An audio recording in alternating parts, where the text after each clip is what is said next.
Come here. I want to have a look at you. What the hell is going on here? Listen, kid, didn't anyone ever teach you how to knock? What are you doing with my wife? Honey, I'll explain everything. I should have believed the rumors about you sleeping with the boss. I don't want to hear this whining in my office. You're pathetic. So you're a big boy right now. So what you gonna do? Hit me? Okay, do it. And you'll find yourself in the street, broke and unemployed. You and your dearest wife. Please. How could you?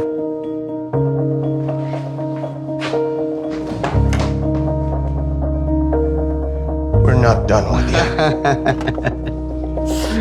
you. Boy.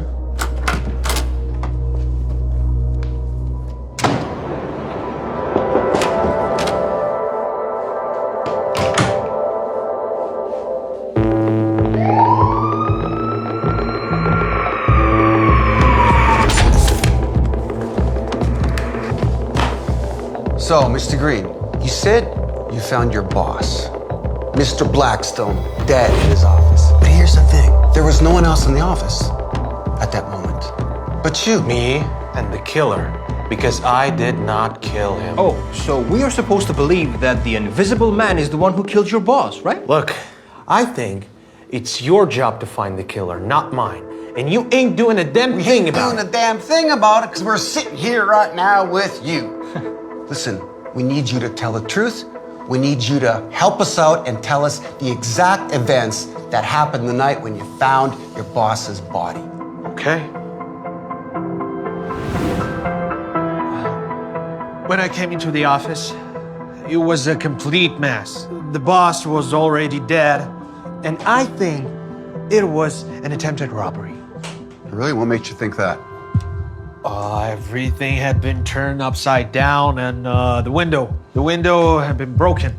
I think that's the way how the thief came in. So do you think there was a fight? Yeah, of course there was. I think the thief climbed into the office. He saw the boss, he panicked, then he noticed the statue, grabbed it, hit him, and realized what he'd done and ran away. Sarge, can you come over here and measure the distance from the leg of the chair to the leg of the table, please? Got it. Why did you ask me to retell everything if you're not listening at all? Oh, no, I'm listening to everything, and I've heard everything, and everything is clear to me. For example, this chair. What does chair have to do with this? Makes no sense. What? I mean, somebody breaks in, right? And there's a scuffle, there's an argument. The boss is killed, he falls, and the chair's in the same place where it was. It doesn't make sense to me. I'm baffled. Maybe he had a gun and he told him not to move. Then why didn't you shoot him then? He didn't want to make any noise. Noise? What, are you kidding me? What about the window? Breaking a window? It's quiet? That's noise, my friend. No. I don't buy this. This doesn't make any sense. No. I think it makes sense. I think he made all this mess because he was in search of something valuable. Yeah, I don't know. I mean, it doesn't make any sense to me. For example, this sofa. I mean, why would anybody want to turn it over? What a value would be under this sofa? Please tell me. I don't know, detective. This looks like a setup to me. Yeah, I think you're right, Sarge. I think this is a setup. I don't know, but if I was the thief, I'd break in and I'd go straight to this safe that's hidden in plain sight. I'd break into it, take the cash, and I would get out of here. I don't know what and why he was doing. Why don't you catch the robber and ask him yourself? And there was no robbery. It's obvious. You just have to look at this window. What's wrong with the window? Well, look at this shard sticking out, for example. Who could climb through that? Nobody. Where's the bloodstains? Nothing. And there's just a couple of pieces of glass here. If somebody would have broken in, coming inside, there'd be glass all over the place, right? But there's nothing here except for a couple of shards and this hammer, which is placed perfectly. You know, it's always much easier to fake a crime than it is to commit one. And clearly you made some mistakes. There was no robbery, was there? You know, everybody in the office knows that your wife and your boss were sleeping together. And yesterday, everybody overheard the big scene that you made. And you threatened to kill him. And it was yesterday that you executed your threats.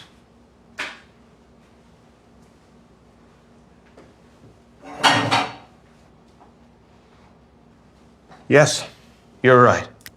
I killed the boss. You can give me a piece of paper and a pen, and I will sign the confession. You know, Mr. Green, I'm a gadget freak. I love them. Like these audiobooks. They're cool. So I'm more of a listener than a reader. So you're gonna have to tell me exactly what happened that evening. Whatever. I don't care anymore.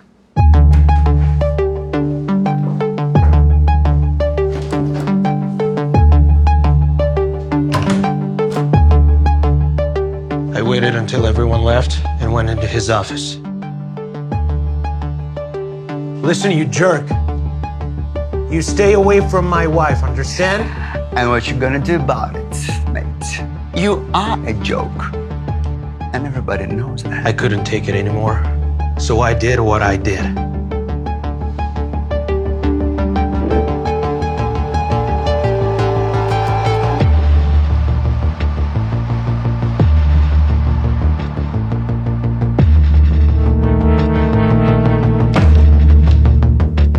Then I tried to cover my tracks. Wiped off the prints and made a mess to throw off the investigation.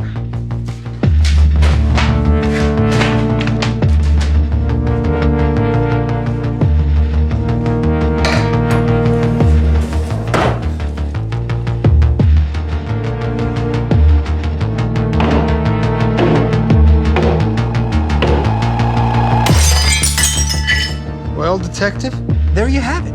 I knew from the very beginning that he was the killer. What? Aren't you convinced yet? Oh, how willing we are to believe what we want to hear. What are you talking about? No, Sarge, I'm not convinced. First of all, Mr. Green over here repeated some old inconsistencies. And he came up with some new ones. Inconsistencies? What do you mean? Mr. Green breaks in, screaming, yelling, making a big scandal, making threats. But the whole time, Mr. Blackstone, his boss, sits quietly, calmly in his seat. Doesn't even want to defend himself. That's strange indeed. And what about the statue, huh? The statue. Sarge, do you remember what was on the desk before? Yeah. The lamp, this blunt paperweight, and a sharp, pointy envelope opener. All amazing tools, especially when at your fingertips. Aha, Jason Bourne would have been in heaven. But no, Mr. Green here. He goes all the way around the room, gets the statue, comes all the way back here, and then hits his boss. Why? Listen, I was emotional, okay? I don't remember what I was doing and why. Mr. Green, we know you're emotional. But whatever.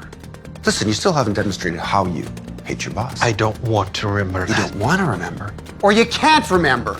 Because you didn't kill your boss. No, I killed him. No, you didn't. I confessed to you myself. That makes you a liar, not a murderer. Don't you dare call me a liar. Prove to me that you killed your boss. How can I prove that? Hit him. Go ahead, hit him.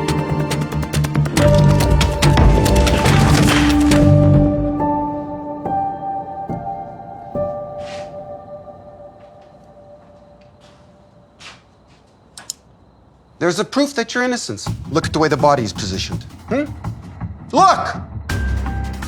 Huh? It says it all. The body's positioned to the left.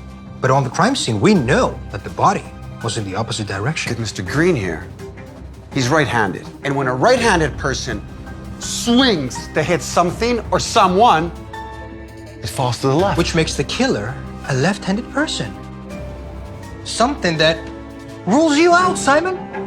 But I confess. What else do you want? I need the truth. Mr. Green, and it's got to come from you. From you. Look, I said all that I wanted to say. hands, the statuette. It won't matter in court if I sign the confession. This evidence, it's circumstantial, unlike the evidence on the statue. Don't fool me. I wiped off all the prints. But here's a really curious thing in life. When you try to cover some tracks, we reveal other ones. Like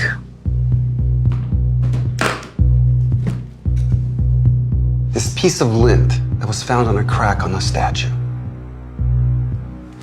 Detective, with all due respect, this could mean anything. This can come from anything. I mean, it will take us months to investigate the whole office. Yeah, Sarge. If you don't know what you're looking for, it could take years. But if you do know what you're looking for, it just takes a couple hours.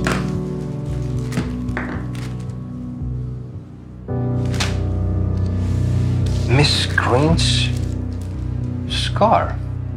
That's right. We know she's left-handed, but Mr. Green, please don't start spinning tales about you being a cross-dresser, okay, and wearing women's clothes. You gotta tell us the truth. Admit it, come on. Known it the whole time. Emma never slept with her boss, although he did hit her. So that was the cause of the scandal, right?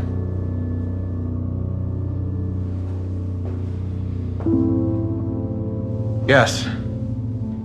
I caught them and thought the worst. But Emma convinced me that nothing had happened. Then we agreed that at night, when the office was empty, she would go to him and get him to stop the harassment. Wait a minute, you let her go alone? I wanted to go with her, but she told me she can handle it, that she can convince her boss to leave her alone. I waited for her outside, and then I went to check up on her.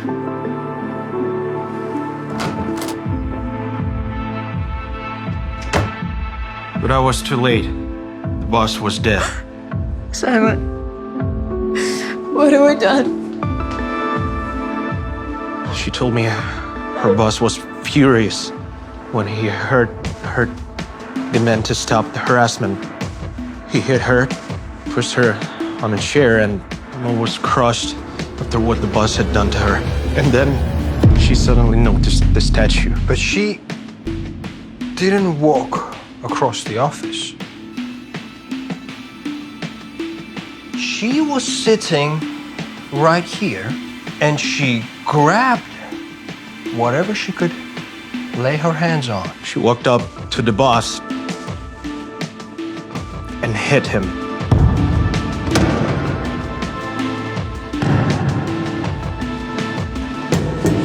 Interesting, and this is why he didn't even try to defend himself, because he wasn't expecting that from a frail young girl like her.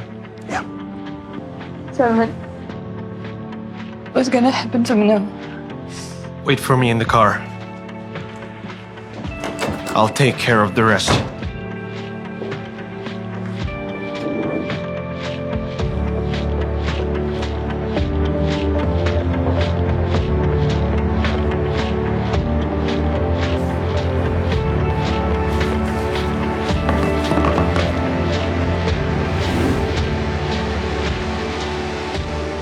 Why did you make me go through all of this? You already knew everything from the beginning. Because, Simon, you had to tell me everything yourself. Everything you say, your confession, will be read in court, as well as all the evidence. That's going to be handed over to the defense. The And defense? Simon, you and your wife, you're victims in this case. And I'm going to do my best. I'm going to talk to the prosecutor. And we're going to try to get your sentence reduced. The judge to go lenient on you. If your boss's illegal actions are confirmed, then what you did will be classified as self-defense. Emma didn't deserve all of this. Is she gonna be all right? Simon, my friend, listen, you were ready to go to prison for a murder that you didn't commit. You were ready to go to prison instead of Emma. You know, Emma, she's a lucky woman to have a husband like you. And I think she's gonna be all right. Well, what can I say? I gotta give it to you. You did the right thing. That was very brave. I guess I owe you an apology for calling you a murderer. Well, Sarge, an apology like that, it's better late than never, huh? Great work. Another case closed, Detective. That's right, Sarge.